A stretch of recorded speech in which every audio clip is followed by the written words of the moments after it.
आदेश आदेश आदेश गुरुदेव दत्त ओम कामाख्या निवासिनी श्री दश महाविद्या माताय नमो नमः. जय श्री महाकाल, जय श्री महाकाल, जय श्री महाकाल.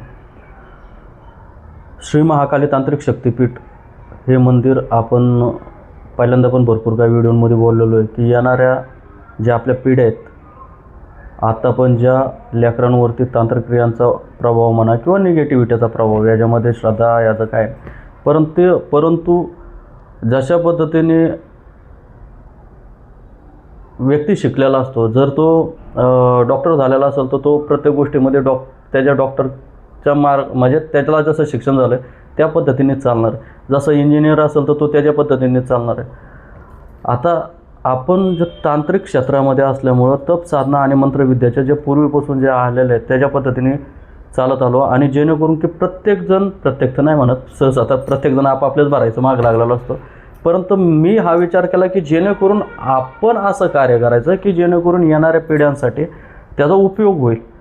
तर ह्यासाठी जेणेकरून की भविष्यामध्ये एखाद्या मुलींना आपल्या आपल्यानंतरच्या 4 पिढ्या जरी नंतरचा विषय असेल त्यांना निगेटिव्हिटीचा प्रभाव किंवा इतर अजून तर भरपूर काही गोष्टी घडायच्या आहेत, पण त्याच गोष्टींपासून रक्षण होण्यासाठी श्री महाकाली तांत्रिक शक्तिपीठ या मंदिराचं निर्माण करण्यात आलं, जिथं कामाख्या निवासिनी श्री दश महाविद्या माता विराजमान आहेत.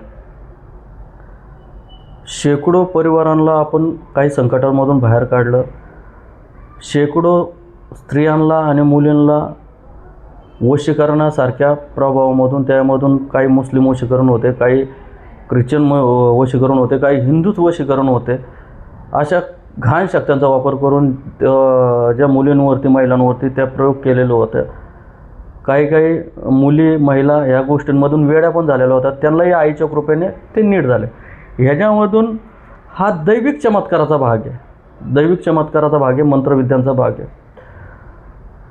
सायंटिस्ट जर असेल तर तो त्याच्या पद्धतीने त्याला म्हणजे हँडल करायचं बघणार, डॉक्टर असेल तो त्याच्या पद्धतीने हँडल करायचं बघणार, जर तांत्रिक येतो तर त्याला त्याच्या पद्धतीने तो कव्हर करायचा बघणार. परंतु बऱ्याचशा मुलींना महिलांना ह्याच्यातून काढून त्यांचा आयुष्याचा कल्याण झाला आणि त्यांचा आशीर्वाद आहे भगवतीच्या कृपेने भेटत राहील. आता पुढे चालून ज्यावेळेस त्यांना त्या गोष्टी आठवून आपल्याबरोबर असं चालू होतं त्यावेळेस आशीर्वादच भेटणार आहे. महत्त्वाचा मुद्दा. हे सगळं करताना ज्यावेळेस लोक यथाशक्तीने मंदिरासाठी सहायता करतात, त्याचं ती जी दक्षिणा असेल ते आत्तापर्यंत मंदिरासाठीच वापर करण्यात आला.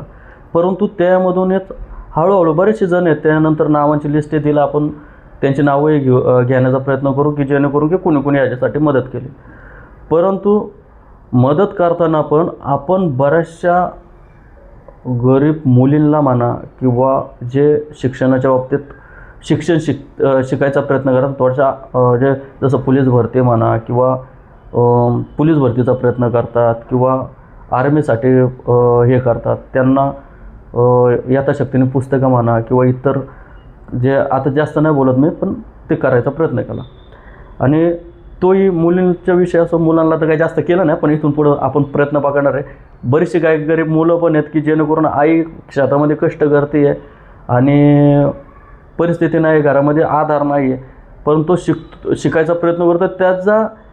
त्याचे तेवढं गुण चांगले आहेत, तो करू शकतो, परंतु परिस्थितीनुसार त्याचं खच्चीकरण होतं की अशाही मुलींना जे देशासाठी आर्मीमध्ये भरती होण्यासाठी किंवा पोलीस ह्याच्यासाठी भरती होण्यासाठी प्रयत्न करत असतात, अशा लेकरांना म्हणजे ज्या मुली असतील भगवती रूपाचे, ते पण ते मंदिरामध्ये असो किंवा ते मोठे झाल्यानंतर किंवा आत्ताही ते आई भगवतीचाच अशा लेकरांसाठी आपण सदैव प्रयत्न इथून पुढे तर अजून जास्त वाढवायचं बघणार आहे. जशा पद्धतीने मंदिरामध्ये जी सहायता होत राहील ती सहायता तिथं काय दिवाबत्ती आणि थोडंसं अजून करायचं ते करूया आपण हळूहळू, आई भगवतीच्या कृपेने होईल.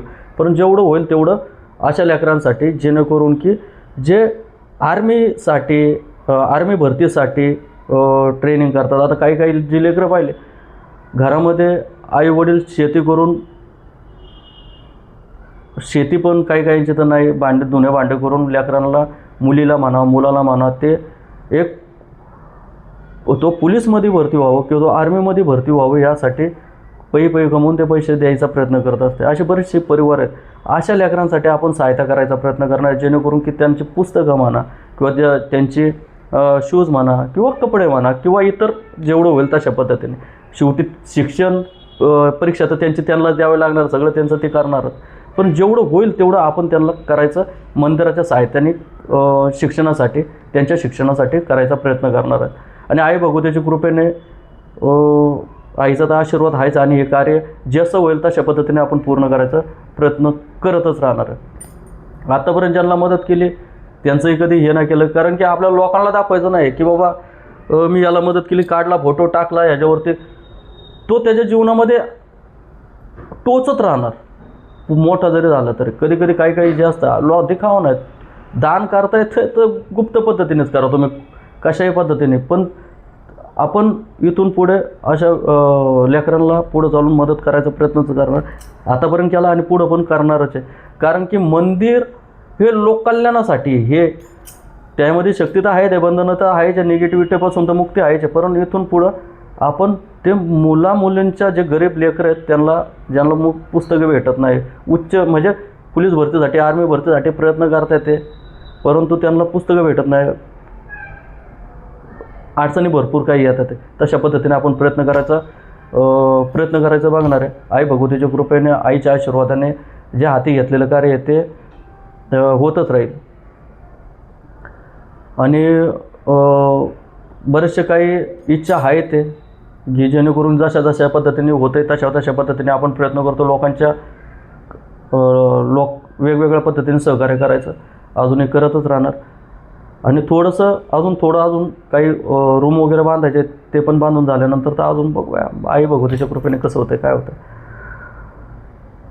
ज्यावेळेस माणूस चांगलं काहीतरी करायचा प्रयत्न करत असतो ना, तर त्यावेळेस त्याला अडचणी भरपूर येत असतात. तो मी असो, तुम्ही असो, कुणीही असो, तर त्या अडचणींना तोंड देऊन पुढं चालत राहायचं, रस्त्यामध्ये काटे येतच राहणार, चालू आहे. जय मा भगवती, जय मा कामाख्या. आदेश गुरुदेव दत्त.